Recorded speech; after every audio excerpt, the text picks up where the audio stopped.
વિનંતી કરું કે ત્રણને આપણે ફેટો બધાવીને સન્માન કરીશું.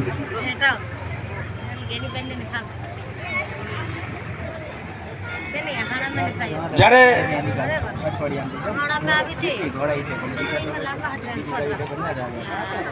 તાળીઓથી વધાવો ભાઈ, ફેટાથી સન્માન થઈ રહ્યું છે ભાઈ. આપણા માટે ખરેખર ગૌરવની બાબત છે. આ ગામ માટે, આ વિસ્તાર માટે, આપણા સમાજ માટે ખરેખર આ સમાજને ખરેખર ઊંચું જોતો શીખ્યો તો આ બેને શીખ્યો છે. એટલે ફરીથી આપણે બેનને તાળીઓથી વધાવીશું. ખૂબ સરસ, ધન્યવાદ. હવે બંને યુવાનો છે આપણા આર્મી મેન, એમને પણ ગામના યુવાનો અને વડીલો દ્વારા ફેટો વધાવીને સ્વાગત કરીશું ને એમનું તાળીઓથી એમને પણ વધાવીશું. બરાબર? બોલો ભારત માતા કી જય, ભારત માતા કી જય. ત્યારબાદ ત્રણેયને આપણે જે એમપી સાહેબ અને બંને આર્મી મેનને આપણે ફોટો આપીને એમનું સ્વાગત સન્માન કરીશું.